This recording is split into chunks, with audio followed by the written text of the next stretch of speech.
"You don't belong here, Isolde, so pack your things and get out of our way," my mother-in-law snapped, stepping right into my path and slamming her hand against the driver door of my luxury SUV. I stood on the gravel driveway, watching her toss her heavy designer luggage onto the back seat as if the vehicle belonged to her. My husband Dashiell did not even look at me. He just reached into his pocket, handed his mother my spare house key, and told her the master suite in my coastal property was hers starting today. They thought they had stripped me of my dignity and trapped me in my own life. But my name is Isolde Bennett. I am 32 years old, and I work as an architect running my own design firm. The tension between us had been brewing for months, but today was supposed to be a simple family trip to the coastal house I personally bought and renovated with my own hard-earned money. My mother-in-law, Mrs. Tichenor Bennett, walked out onto the porch with a cold, triumphant smirk on her face. She treated me like invisible, hired help in front of the entire family. When I tried to reach for my own car door, Tichenor blocked me, sneered at my face, and insisted that real family needed the space more than an outsider like me. Dashiell just stood next to her, nodded in agreement, and told me to take a rideshare back to the city. That was the exact moment something inside me snapped. I reached past her, snatched my main key fob right out of the central console, stepped inside the driver's seat, locked all the doors, and drove away, leaving them stranded in the dust. The dust had barely settled in my rearview mirror as I accelerated down the winding coastal highway. My hands gripped the steering wheel so tightly my knuckles turned white, but inside a strange and icy calm began to settle over me. For 9 years, I had been the silent foundation holding the Bennett family together. When I first met Dashiell, he was a struggling junior engineer with big dreams and zero capital. I was already building my architecture firm, working 16-hour days, drafting blueprints until my eyes burned. I believed in him. I poured my energy, my savings, and my professional connections into his career, helping him land major construction contracts and building the life he now took for granted. My mother-in-law, Tichenor, had never approved of me. To her, an independent woman who made her own money and kept her maiden name was a threat. Yet she never hesitated to profit from my success. Over the past 5 years, I single-handedly financed her luxurious lifestyle. I paid for her private medical appointments, covered her boutique shopping sprees, and even handed her the keys to my secondary vehicle whenever her car was in the shop. She framed every financial contribution as my duty as a good daughter-in-law, while constantly reminding me that I was just an outsider who married into their noble family line. Dashiell slowly transformed under his mother's influence.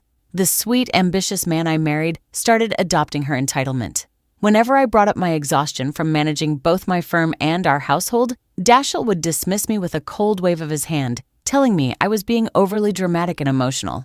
He began making major financial decisions without consulting me, taking money from our shared house fund to finance his mother's real estate vanity projects that consistently lost money. I stayed quiet for a long time, convincing myself that marriage required sacrifice and patience.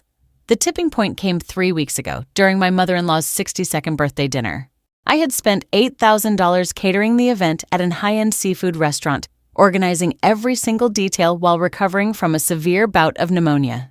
During the middle of the toast, Tichenor stood up, raised her crystal glass, and publicly thanked Dashiell for funding her life, completely erasing my existence from the room. When I pulled Dashiell aside in the hallway to ask why he let her claim my work as his own, he looked at me with total contempt and whispered that I should be grateful to even sit at their table. That night, I realized I was not a wife to him. I was an unpaid sponsor, but the real humiliation was planned for today. Tichenor had secretly invited her extended relatives to stay at my private coastal villa for the entire summer. She had planned to officially redecorate my master bedroom, turn my private architecture studio into a guest room for her favorite nephew, and effectively push me out of my own home. Dashiell had not only agreed to this plan behind my back, but he had also secretly promised his mother that he would convince me to transfer the deed of the coastal property into her real estate trust. As I drove further away from the driveway where I left them standing, my phone on the dashboard began to buzz relentlessly. Dashiell's name flashed across the screen 5 times, followed by a barrage of furious text messages from Tichenor threatening to call the police and report the vehicle stolen. I ignored every single call. Instead, I pulled over into a quiet rest stop overlooking the ocean, unbuckled my seatbelt, and pulled out my secondary phone, the encrypted one Dashiell knew nothing about. I hit speed dial and waited for the line to connect. When my closest friend and collaborator Calliope answered on the second ring, I did not cry or vent. I simply told her that the moment we had prepared for had officially arrived. Calliope, a brilliant graphic designer who had been monitoring our shared servers, gave a low whistle over the speaker. She told me she had just caught a file transfer attempt on my corporate cloud storage originating directly from Dashiell's laptop at our main house. He wasn't just trying to take my car and my home. He was currently in the middle of downloading my firm's proprietary architectural blueprints to sell to a competing developer. Calliope paused on the line, her tone turning dead serious. She told me that if I wanted to stop the transfer, I had exactly 10 minutes before the final encrypted packet cleared the network. But then she dropped a bombshell that made my blood run cold. She said, "Isolde, he isn't doing this alone from his laptop. There is a second device logged into your private server right now, and the IP address belongs to someone inside your own office." I sat in the quiet parking lot with the ocean breeze whistling against the SUV's windshield, listening to Calliope's voice through the speakerphone. My pulse hit my throat, but my hands remained entirely still on the leather steering wheel. I told Calliope to freeze all outgoing traffic from the central server instantly and revoke every remote access permission tied to Dashiell's IP address. Within 40 seconds, her fingers clicked across her keyboard, cutting off the digital siphon before the final architectural packet could exit my network. With the immediate threat neutralized, I opened my laptop right there on the passenger seat to begin a thorough, quiet audit of everything I owned. For years, I had trusted my husband with the administration of our shared household expenses and allowed my mother-in-law to handle local property listings through her real estate agency. I believed we were building a future together, but as I began digging through the server access logs and linked financial portals, the reality was horrifyingly clear. Calliope stayed on the line, cross-referencing design files while I pulled up the system registration histories for my firm's proprietary design software. 4 months ago, someone inside my studio had created a duplicate administrative profile using a modified version of my maiden name. That profile had systematically accessed my confidential blueprints, client lists, and pending municipal bid documents every single Tuesday at midnight. The internal access key belonged to my senior draftsperson, a woman I had mentored for 3 years and paid a generous salary out of my own pocket. I traced the digital footprint further. The external IP receiving those stolen blueprints matched a small, newly registered real estate development firm down the coast. When I ran a corporate registry lookup on that firm, 2 names appeared as the silent managing directors: my mother-in-law, Tikhonor, and my husband, Dashiell. They were not just trying to push me out of my coastal home, they were actively preparing to launch a competing firm using my exact intellectual property, built entirely on my stolen labor. I opened the digital records for the coastal villa where I had just left them stranded. My breath caught in my chest. Tikhonor had submitted a fraudulent property deed transfer request to the county clerk's portal just 48 hours ago. Attached to the application was a scanned document bearing a forged signature with my name on it, attempting to reclassify the villa as a commercial asset owned by her agency. Dashiell had signed off on the document as a legal witness, completely aware that the property had been bought solely with my premarital inheritance. Calliope pulled up the security camera footage from my main office back in the city. On the high-definition monitor, I watched the draftsperson walk into my private office after hours, plug an external hard drive directly into my primary desktop workstation, and copy 3 gigabytes of confidential financial audits. They weren't just stealing designs. They were gathering my personal financial records to construct a narrative that I was mismanaging funds, preparing to use it against me in a forced corporate buyout. I did not scream, and I did not call Dashiell to confront him. Confrontation without complete leverage was useless. Instead, I systematically took screenshots of every unauthorized download stamp, saved the IP tracking logs into 3 separate secure cloud drives, and revoked all administrative privileges for both my husband and the rogue draftsperson across all corporate accounts. I locked their access to our main office, disabled their keycards, and remote wiped every company-owned tablet in their possession. Next, I pulled up the primary registration for the luxury SUV I was sitting in. Tikhonor had been boasting to her friends for months that the car was a gift from her son, but the title, the insurance policy, and the commercial loan were entirely in my name. I called the vehicle's tracking service, activated the remote ignition lock feature, and set it so that once I turned off the engine at my next destination, the car could not be started again without my master biometric authorization. My dashboard screen lit up again with a violent wave of incoming notifications. Dashiell had finally realized his server access was cut off. A string of panicked voice messages started pouring in, switching rapidly from angry demands to frantic pleas. He claimed there was a huge misunderstanding, that his mother was just stressed, and that I needed to bring the SUV back immediately because they were stuck on the side of the road with all their heavy luggage in the heat. I listened to the first 5 seconds of his voicemail, saved the audio file directly into my evidence folder, and put the phone back on, silent. Calliope whispered over the line that the rogue draftsperson was currently packing her desk at the office, completely unaware that her master access had just been terminated. I told Calliope to stay put and lock the front doors. I put the SUV into drive and turned onto the main road leading toward the city. I knew Dashiell and Tichenor were still waiting on that gravel driveway, convinced I would eventually break down, feel guilty, and turn around to apologize. But as I watched the coastal sky darken in my mirror, I realized they had completely misjudged who held the power. I was about to drop the next piece of the trap, and it was going to hit them before the sun went down. By the time I reached the outskirts of the city, my phone was practically glowing from the relentless barrage of notifications. Dashiell had transitioned from panicked voicemails to a full-blown campaign of psychological warfare. Seeing that I wasn't picking up his calls, he resorted to our extended family group chat, sending long, emotional paragraphs to all 14 members. He painted me as an unhinged, heartless monster who had abandoned his elderly mother on a deserted rural road in the sweltering heat, taking off with the family vehicle for no reason other than a petty mood swing. Tichenor joined in immediately, sending dramatic audio clips of herself weeping, claiming her blood pressure was spiking and accusing me of financial cruelty. My aunts and cousins began flooding my inbox with broken heart icons and guilt-inducing messages, urging me to grow up, apologize, and bring the luxury SUV back to rescue my mother-in-law. They reminded me of how much the Bennett family had supposedly done for me, completely blind to the fact that I had been paying their bills for nearly a decade. Dashiell then shifted tactics, sending me a private, smooth-talking text designed to make me doubt my own sanity. He told me I was overworking myself at the firm, that my paranoia was out of control, and that I was misinterpreting a simple family surprise. He claimed the blueprints he attempted to download were just for an audit to help my workload, and that giving his mother the Coastal Villa's master suite was just a temporary gesture of respect. He insisted that if I just drove back right now, we could sit down, put this silly misunderstanding behind us, and sign the simple property management papers his mother had prepared. I sat at a red light, reading his messages with absolute clarity. The gaslighting was so blatant, it was almost laughable. They genuinely believed I was the same fragile, quiet woman who would yield under public pressure just to keep the peace. They thought if they pushed hard enough through emotional blackmail, I would back down, hand over my hard-earned assets, and accept my place as their silent servant. Instead of replying, I pulled into the underground garage of my firm's corporate building. The security guards at the gate nodded respectfully as I passed. I walked up to the 3rd floor, where Calliope was waiting for me in the main conference room. The floor was eerily quiet.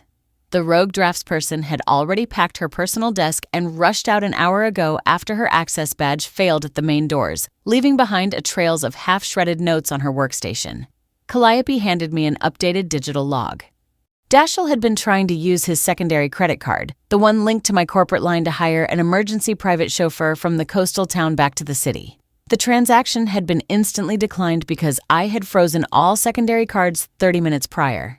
He and Tichenor were officially stuck at a roadside diner with 6 heavy suitcases, forced to wait for an expensive local taxi they would have to pay for out of their own depleted pockets. Suddenly, my desk phone rang. It was Dashiell calling from Tichenor's mobile number. I put the line on speaker so Calliope could hear. Dashiell's voice was sharp, arrogant, and laced with anger. He dropping the gentle act entirely and demanded to know why his credit cards weren't working and why the corporate server had locked him out. He warned me that if I didn't unlock the system and bring the SUV back to pick them up within the hour, he would file for an emergency legal separation and take half of my architecture firm in court. Tichenor's voice boomed in the background, yelling that I was nothing without her son, that I was an ungrateful outsider, and that she would make sure everyone in our professional network knew how cruel I was. She shouted that I didn't belong in their family and that they would strip me of every single contract I owned. I listened quietly until they both ran out of breath. I didn't raise my voice. I didn't argue or defend myself. I simply leaned down toward the microphone, spoke in a cold, level tone, and told them to enjoy their long taxi ride home. Then, I ended the call and placed the master file right on the center of the table. Calliope pulled up a secondary screen and turned it toward me. While Dashiell and Tichenor were stranded on the highway ranting into their phones, Calliope had been quietly running a full digital forensic check on our local network. She reached into her bag, pulled out a small black flash drive, and laid it next to my laptop. She explained that 2 days ago, the rogue draftsperson had attempted to use Calliope's workstation while she was out at a client site. What the draftsperson did not realize was that Calliope kept a local hardware keylogger active to protect her high-end graphic assets. Every keystroke, saved password, and unencrypted chat transcript from that afternoon had been captured in real time. Calliope clicked open the main folder. On the screen was a complete time-stamped archive of text messages between my husband, my mother-in-law, and the rogue employee. They had established a private chat group named Project Takeover. For 6 months, Dashiell had been promising the draftsperson a 20% equity stake in their new shadow company if she continuously delivered my confidential structural blueprints and client contract terms. Even more damning was a series of audio files recorded directly through the laptop's built-in microphone. Calliope hit play on the most recent recording from yesterday morning.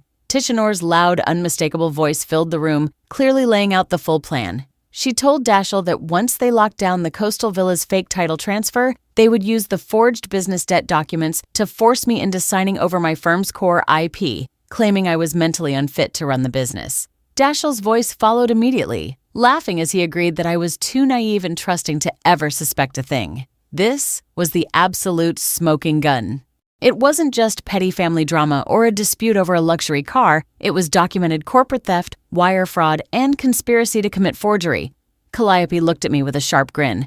She told me she had already taken the liberty of backing up the entire dataset onto 3 offline encrypted drives and sent a verified duplicate directly to our firm's external legal compliance officer. Every single element of their secret scheme was laid bare, complete with IP addresses, timestamp transcripts, and crystal-clear audio files. My mother-in-law believed she was the ultimate strategist, and Dashiell thought he was quietly playing both sides to secure his financial future. They had spent months plotting to strip me of everything I had built from scratch. But in their arrogance, they failed to realize that the people I actually trusted, the real allies standing right beside me, were 10 steps ahead of them. I looked at Calliope, nodded my thanks, and took the black flash drive from the desk. The evidence was absolute, bulletproof, and completely indisputable. The time for passive observation was officially over. It was time to execute the final payoff. By 8 o'clock that evening, Dashiell and Tichenor finally arrived at our city apartment building, dragged down by exhaustion, outrage, and 6 heavy suitcases from their $400 emergency taxi ride. They stormed through the lobby, fully expecting to find me sitting in the dark, weeping, guilty, and ready to beg for their forgiveness. Instead, they pushed open the front door to find the master bedroom completely stripped of my personal belongings, the interior locks rekeyed, and Calliope standing beside me at the central dining table with 2 official corporate laptops open. Dashiell's face flushed bright red as he slammed his fist onto the entry table. He demanded to know what this insane game was, shouting that I had ruined his mother's health, stolen the family SUV, and humiliated them in front of the entire extended family. Tichenor stepped up right beside him, her finger pointing violently at my face as she sneered that I was an ungrateful, low-class outsider who didn't belong in their family, threatening to call the police and have me dragged out of my own apartment building. I didn't flinch. I didn't raise my voice. I simply reached down, pressed play on the central speaker connected to my laptop, and let the room fill with the clear, unedited audio recording Calliope had recovered. Tichenor's own voice explicitly detailing how they planned to forge my signature, steal my firm's blueprints, and use fraudulent debt to push me out of my own business. The color instantly drained from Dashiell's face. Tichenor's hand froze in midair, her mouth hanging open in absolute shock as her own words bounced off the walls.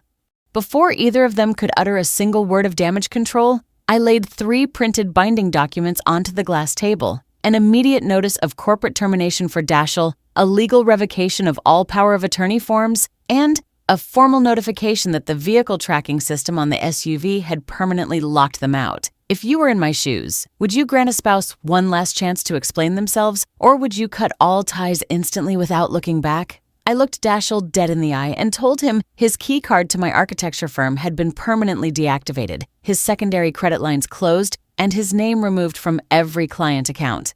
I handed Tichenor a sealed envelope containing a formal cease and desist order alongside the complete forensic IP audit. warning her that if she ever stepped foot on my coastal property or contacted my clients again, the entire evidence folder would be handed directly to the district attorney for felony wire fraud and corporate espionage. Dashiell fell completely silent, his arrogant posture collapsing into desperate panic as he realized his entire career and lifestyle had evaporated in a single evening. Tichenor tried to sputter an excuse, but I pointed toward the front door, where 2 uniformed building security officers were already waiting in the hallway. I told them both calmly that they had 5 minutes to pick up their luggage and leave my property before they were escorted off the premises for trespassing. By midnight, the apartment was completely silent. The heavy suitcases, the loud threats, and the suffocating sense of entitlement that had hovered over my life for 9 years were finally gone.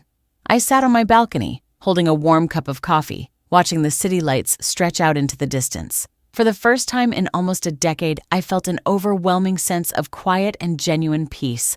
The aftermath of that evening unfolded with swift, decisive precision. Without my financial backing and professional reputation to shield them, Dashiell and Tichenor's carefully constructed illusions fell apart. Dashiell's attempt to launch a competing firm crashed before it even began, as every major client in the region refused to work with someone facing formal corporate espionage investigations. The rogue draftsperson quietly resigned from the industry altogether after her access logs were forwarded to professional licensing boards.